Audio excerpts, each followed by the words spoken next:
Jadi orang-orang yang takut terhadap masa depan ini adalah was-was dari syaitan. Ya, maka yang harus dilakukan adalah Podcast Surabaya Mengaji.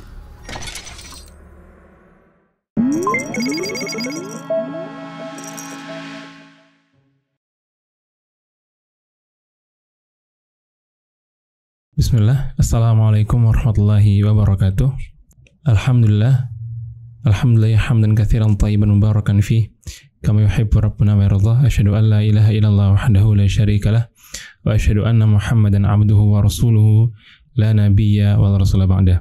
Kaum muslim dan muslimat rahimani wa rahimakumullah. Kembali kita berjumpa di program podcast Surabaya Mengaji yang fokus pembahasannya adalah isu-isu terkini yang tentunya dikupas dalam perspektif Islam. Kali ini kita telah kehadiran pemateri kita, yakni Ustadz Muhammad Azhari Hafizahullah Ta'ala. Kita sapa beliau terlebih dahulu. Assalamualaikum Ustadz. Waalaikumsalam warahmatullahi. Bagaimana kabarnya Ustadz? Alhamdulillah sehat. Alhamdulillah. Semoga Allah senantiasa melindungi dan keluarga. Amin. Baik Ustadz. Jadi kalau sama anak muda itu harus siap istilah-istilah baru Ustadz. Untuk kemudian diberikan solusi dan keluar terkait istilah tersebut. Jadi sudah lumayan lama juga Ustadz. Ada istilah namanya quarter life crisis Ustadz. Jadi kalau kami mengutip sebuah artikel menjelaskan bahwa hal ini itu kejadian yang dialami rata-rata oleh anak muda usia 18 hingga 30 tahun Ustadz. Intinya mereka merasa khawatir, galau, cemas terkait kehidupan di masa mendatang Ustadz. Nah, kehidupan ini mencakup agak kompleks juga Ustadz, terkait relasi, pekerjaan, pernikahan dan lain sebagainya. Jadi mereka merasa khawatir akan kurang tercapainya hal ini di masa mendatang Ustadz. Nah, kalau kita tarik garisnya Ustadz, ini kan sebenarnya ada hubungan dengan takdir saja. Jadi kita ada menyentuh poin di mana ya di hal orang-orang yang merasakan hal itu kok seakan-akan itu keimanan pada takdirnya kurang. Nah ini bagaimana Zat, pentingnya seorang muslim itu dalam mengimani sebuah takdir Zat? Ya. Iya, jadi berkaitan dengan iman kepada takdir ini memang salah satu rukun dari rukun iman ya, yang mana sejak TK kita sudah diajari. Jadi dari TK sudah hafal, cuma tinggal ngamalkannya yang kadang butuh perjuangan ya. Kita sebagai muslim wajib ya, namanya rukun iman ini berarti 6-6-nya harus kita amalkan ya.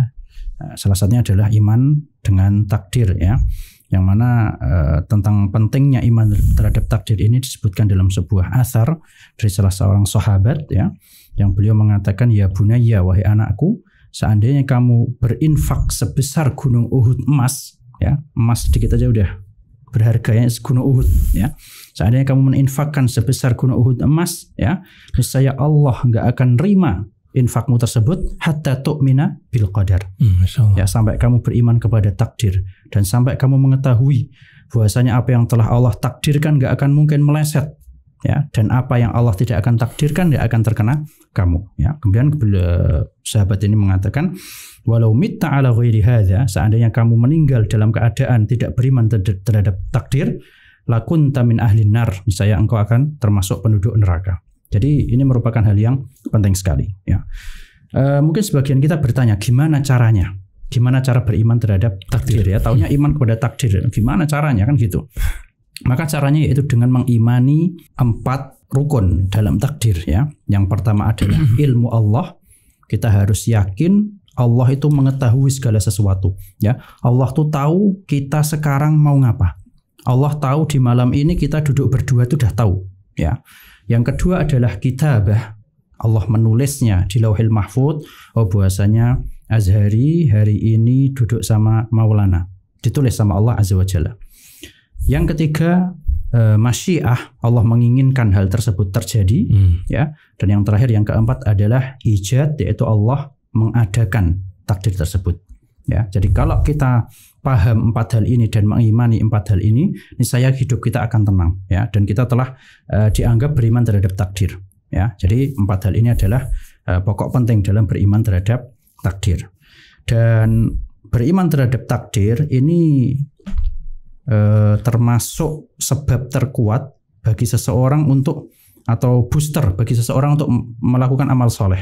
Ya, jadi ketika orang paham, beriman terhadap takdir, tahu kalau seluruh yang Allah takdirkan nggak akan meleset, dan dia juga tahu kalau Allah tidak mentakdirkan ya nggak akan kena dia, maka dia akan bersemangat untuk beramal soleh, dan juga dia akan menjadi orang yang pemberani ya dalam menghadapi hidup. Ini tema kita kan, dia akan berani dalam menghadapi hidup. Kenapa? Karena dia tahu buat apa takut. Wong sudah ditakdirkan sama Allah. Aku kena bencana ya sudah ditakdirkan. Ya. Kemudian aku tidak kena bencana pun ya sudah ditakdirkan. Jadi ya sudah, lakukan hal yang positif dan berserah diri kepada takdir. Nah, kemudian poin selanjutnya, ada sebuah perkataan yang sangat bagus sekali, yaitu bunyinya lau kushifal qadaru lahumidal maqduru. Lau kushifal qadar. Seandainya takdir ini dibuka, ya semua orang tahu takdirnya apa. Lahumidal maqdur, niscaya seluruh ketetapan Allah itu akan dipuji. Yang menyebabkan orang takut, yang menyebabkan orang kadang kecewa terhadap takdir itu karena nggak tahu takdirnya apa. Nah, seandainya takdirnya ini dibuka, dia tenang hidupnya. Tapi kenapa nggak dibuka? Ya itu ujiannya di situ. Ya, kalau dibuka ya nggak ada bedanya orang beriman dengan yang tidak beriman. Nggak ada ujiannya, ya? Betul. Jadi intinya seluruh yang Allah takdirkan itu baik. Ya, kita bagi seorang Muslim, marilah kita beriman dan jangan takut untuk menghadapi hari yang akan datang. Ya, dalam sebuah hadis Rasulullah SAW pernah menasihati Ibnu Abbas radhiyallahu anhuma, wa ini jitama'u ala ayyadur wa alam annal ummah law jitama'at ala ayang fa'uka bisyai'in lam yang fa'uka illa bisyai'in qad katabahu Allahu lak. Ketahuilah, seandainya seluruh manusia berkumpul untuk memberikan manfaat untukmu, niscaya mereka enggak akan bisa memberikan manfaat tersebut kecuali sebatas yang Allah takdirkan. Sebaliknya, wa ini jitama'u ala ayyadurruka bisyai'in lam yadurruka illa bisyai'in qad katabahu Allahu alaik. Seandainya mereka seluruhnya berkumpul, ya, akan menyerang kamu misalnya, ya, misalnya mereka tidak akan bisa memberikan madarat kepadamu kecuali sebatas yang Allah takdirkan. Ini kalau orang paham hadis ini akan menjadi orang yang pemberani, dan tidak akan terlalu takut terhadap hari yang akan datang. Wallahu a'lam. Ketika seorang sudah berusaha merealisasikan atau menerapkan iman terhadap takdir, ya, dia berusaha berani untuk menghadapi masa depan. Tapi kalau di tengah jalan itu dia tertimpa suatu hal yang buruk, yang dianggap ini takdir yang buruk atau dia tidak sukai, bagaimana sikap yang harus dilakukan, Ustaz? Nah, yang pertama tentu dia harus husnuzon kepada Allah. Ya, jadi dia berbaik sangka kepada Allah bahwasanya ujian yang sedang dia terima ini pasti ada hikmahnya. Ya, Allah Subhanahu wa taala pernah mengatakan dalam sebuah hadis qudsi, ana inda dhanni abdi bi. Kata Allah, sesungguhnya aku sesuai dengan prasangka hambaku. Falyadhunna bi khaira. Maka hendaknya dia berprasangka yang baik untukku. Ya. Bahkan dalam riwayat lain disebutkan falyadhunna bi ma syaa. Silahkan, terserah dia mau prasangka apapun terserah. Ya. Apa maksudnya? Karena Allah akan memberikan kepada hambanya sesuai prasangka yang dia sangkakan. Ketika seorang hamba berprasangka baik, wah aku ini diuji seperti ini biar besok jadi orang kuat. Insya Allah jadi orang kuat. Wah aku diuji seperti ini sepertinya karena dulu banyak melakukan dosa. Biar aku besok pas di akhirat langsung alatul langsung ke surga misal. Insya Allah akan dapat seperti yang dia persangkakan. Betul. Misal dia sedang melamar atau mendaftar di suatu instansi, qadarullah belum diterima, berhusnuzon kepada Allah, oh mungkin Allah akan kasih aku yang lebih baik. Insya Allah dikasih yang lebih baik. Ya, jadi ini yang pertama, harus husnuzon kepada Allah Azza wa Jalla.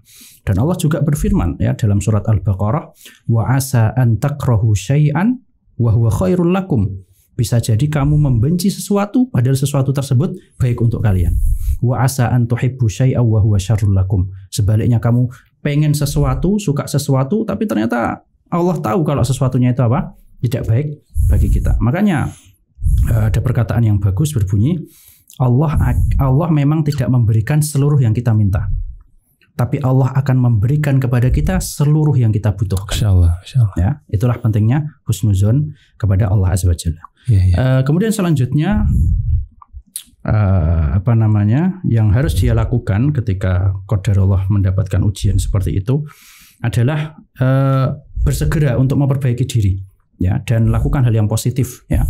Rasulullah SAW bersabda, ihris ala ma yanfa'uk wasta'in billahi wala ta'jiz, ya. Lakukanlah, bersemangatlah untuk melakukan hal yang bermanfaat bagimu, ya. Jangan lupa minta pertolongan kepada Allah dan jangan merasa lemah, ya. Sedih mungkin boleh, tapi jangan terlalu lama, ya. Jangan terlalu bersedih lama, ya. Jadi segera memperbaiki diri dan membuka lembaran baru.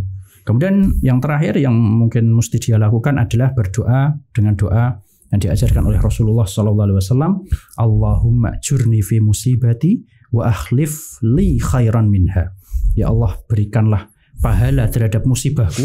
Ya, eman-eman udah dikasih musibah nggak dapat pahala kan eman-eman. Jadi berdoa biar menghasilkan pahala, dan aku juga minta ya Allah agar engkau menggantikan dengan yang lebih baik. Insyaallah. Ya, jadi jangan terlalu larut dalam kesedihan. Sedih boleh, itu wajar, tapi nggak usah terlalu berlarut dalam kesedihan. Allahu a'lam. Ustaz, kalau yang Anda perhatikan setia dari istilah atau orang-orang yang mengalami quarter life crisis ini, Ustaz, sebenarnya poin penekanannya adalah di sikap khawatir, Ustaz. Khawatir yang berlebihan terkait masa depan, Ustaz. Mungkin kita semua pernah khawatir, Ustaz. Cuma kan ada orang yang bisa segera menghilangkan, ada orang yang khawatir berlebih dan nggak diobati, Ustaz. Nah ini sebenarnya ketika muncul rasa khawatir ini, sikap yang dilakukan oleh seorang muslim seperti apa, Ustaz? Yang benar, Ustaz? Ya. Jadi yang pertama dia harus ketahui bahwasanya sikap khawatir yang berlebihan terhadap sesuatu, terhadap hari esok dan sebagainya, ini datangnya dari syaitan. Ya. Allah Subhanahu wa taala berfirman, "Innama dzalikumus syaitanu yukhawwifu awliya'ah." Ya, Allah menceritakan tentang orang-orang yang pas perang Uhud diajak jihad, ya, tapi sama setan ditakut-takuti. Oh, kamu kalau jihad akan kehilangan hartamu, akan mati dan sebagainya. Ini kan takut terhadap masa depan. Ya, jadi Allah mengatakan sesungguhnya, ya, itu adalah syaitan yang menakuti wali-walinya. Ya, jadi orang-orang yang takut terhadap masa depan ini adalah was-was dari syaitan. Ya, maka yang harus dilakukan adalah ta'awudz. A'udzubillahi minasyaitonir rajim. Ketika ada pikiran, besok aku nikah sama siapa, ya? Besok aku kalau enggak kerja di sini dapat penghasilannya dari mana? Langsung a'udzubillahi minasyaitonir rajim. Ini dari syaitan. Ya, ini was-was dari syaitan. Dan terlalu takut terhadap masa depan, ya, ini termasuk salah satu bentuk suudzon kepada Allah. Dan kita tahu ya yang namanya suudzon kepada Allah ini kan berarti berkeyakinan Allah tidak akan ngasih dia jalan keluar, Allah tidak akan ngasih dia rezeki dan sebagainya. Dan suudzon kalau kita cek dalam Al-Quran, suudzon kepada Allah, ya, ini termasuk hukuman yang sangat berat yang Allah sebutkan dalam Al-Quran. Dalam surat Al-Fatah Allah menyebutkan bahwasanya dia akan mengazab orang-orang munafik dan orang musyrik. Nah ini juga suudzon ini termasuk sifatnya orang munafik sama orang musyrik. Sifat menonjolnya mereka suudzon kepada Allah. Ya, jadi mereka akan diazab, ya, wa yu'adzibal munafiqina wal munafiqat wal musyrikina wal musyrikat adh-dhannina billahi dhannas sau alaihim dairatus sau. Mereka akan dapat hukuman yang buruk, ya. Kemudian wa ghadiballahu alaihim, Allah akan marah kepada mereka. Ini hukuman buat orang yang suudzon kepada Allah. Kemudian wa la'anahum, dilaknat sama Allah. Wa adalahum jahannam, disiapkan api neraka. Kata sebagian ulama, tidak pernah Allah ngancam orang yang melakukan maksiat yang lebih berat dari suudzon. Ya, diancam pakai marah, laknat, disiapkan api neraka dan azab yang pedih. Ya, jadi janganlah seseorang terlalu takut terhadap masa depan, ya, dan ini bertentangan dengan Rasulullah SAW. Rasulullah SAW disebutkan dalam sebuah hadis, yu'jibuhul fa'al. Apa itu al-fa'al? Al-fa'al itu adalah rasa optimis. Ya, jadi seorang muslim harus memiliki sikap optimis, ya, jangan pesimis, jangan terlalu khawatir terhadap masa depan. Bahkan ada sebuah cerita menarik diceritakan oleh salah seorang ulama yang saya lupa ya namanya siapa, ulama Saudi. Itu ada seorang laki-laki yang dia khawatir kalau besok punya anak perempuan, anaknya dicerai. Ya. Padahal orang ini belum nikah, ya, belum nikah, belum pasti punya anak, belum pasti anaknya perempuan, belum nikah juga, apalagi dicerai. Ya, maka ini adalah sebuah khawatiran yang berlebihan. Dan ini datangnya dari was-was dari syaitan. Nah, Ustaz, ya mudah-mudahan yang tadi saya sampaikan bisa bermanfaat bagi teman-teman yang merasakan hal ini. Cuma memang anak yakin Ustaz, butuh bertahap Ustaz untuk lepas dari jerat-jerat ini Ustaz. Mungkin karena ada nasihat terakhir buat teman-teman yang sedang menyaksikan video ini Ustaz, agar tidak terjebak di quarter life crisis ini Ustaz. Yang pertama, ada sebuah hadis yang insya Allah membuat orang baik kita yang mendengarnya akan merasa tenang. Ya, hadisnya berbunyi bahwasanya Rasulullah Shallallahu Alaihi Wasallam bersabda, Innahu lan tamuta nafsun hatta yastawfiya rizqaha. Insyaallah. Ya, sesungguhnya tidak akan mati suatu jiwa sampai disempurnakan rezekinya. Selama Allah masih mentakdirkan kita hidup, mesti ada rezeki. Pasti. Tinggal kita mau nyari atau tidak, kan gitu. Ya. Kemudian sama Nabi SAW dikasih solusi gimana caranya biar hidup sukses, biar rezeki tetap ada. Kata Nabi SAW, fattaqullaha wa ajmilu fit thalaq. Solusinya dua. Yang pertama bertakwa kepada Allah, ya. Yang kedua wa ajmilu fit thalaq, kerja yang benar. Ya, jadi dari sisi agama disuruh bertakwa, dari sisi dunia kerja, jangan malas. Ya, jangan cuma diem doang mikirin kan, besok makan apa, besok makan apa, diem doang. Jadi ini yang pertama ya, kita harus yakin selama Allah takdirkan kita masih hidup mesti ada rezeki. Rezeki kita habis ya itu mati kita berarti. Ya, ini yang pertama. Yang kedua, hendaknya kita selalu hiasi hidup kita dengan takwa. Ya, apa itu takwa? Takwa adalah menjalankan perintah Allah dan menghindari larangannya. Allah sudah menjamin dalam Al-Qur'an, "Wa man yattaqillah yaj'al lahu makhraja." Barang siapa yang bertakwa kepada Allah pasti dikasih jalan keluar.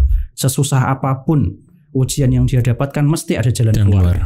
Kemudian Allah mengikutkan di ayat setelahnya, wa yarzuqhu min haitsu la yahtasib. Kemudian Allah akan kasih rezeki dari arah yang tidak disangka-sangka. Ini solusi yang kedua, bertakwa.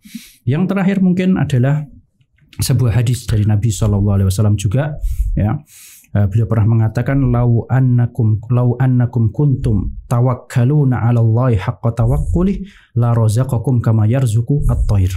Seandainya kalian bertawakal kepada Allah. Tawakal itu apa? Kerja habis itu menyerahkan kepada Allah hasilnya. Itu yang disebut tawakal yang benar, ya. Seandainya kalian bertawakal dengan Allah, kepada Allah dengan tawakal yang sebenar-benarnya, niscaya kalian akan dikasih rezeki sebagaimana Allah ngasih rezeki kepada burung, ya. Apa itu burung? Taghdu himason wa taruhu bitona. Pergi di pagi hari dalam perut kosong, pulang di pagi hari dalam perut apa? Kenyang. Ya kan? Nah iya, burung nggak pernah mikir besok mau makan apa, ya, sama Allah dikasih rezeki terus. Ya, yang nggak punya akal aja dikasih rezeki, apalagi kita yang bisa berpikir gitu loh. Nah, jadi dari hadis-hadis ini dan juga dari nas-nas ayat dan sebagainya, dapat kita simpulkan bahwasanya kita sebagai Muslim yakin, optimis, ya, bekerja dan serahkan hasilnya kepada Allah, dan Allah selalu akan berikan rezeki kita selama umur kita masih ada. Allahu a'lam. Masya Allah Ustaz, dari sedikit perbincangan kita pada forum ini sepertinya banyak solusi Ustaz, banyak sikap yang harus kita lakukan yang Ana sendiri untuk menyimpulkannya sulit Ustaz, karena sangat banyak Ustaz poin-poinnya. Semoga ini bisa dipahami oleh teman-teman sekalian. Jazakallahu khairan atas ilmu yang telah disampaikan. Ya, baik kaum muslim muslimat, insya Allah kita akan berjumpa pada podcast Surabaya Mengaji lainnya, dan moga-moga yang telah disampaikan oleh Ustaz pada forum kali ini bisa bermanfaat, dan semoga Allah mudahkan bagi teman-teman yang mengalami hal ini untuk bisa diberikan jalan keluar. Kami tutup. Wassalamualaikum warahmatullahi wabarakatuh.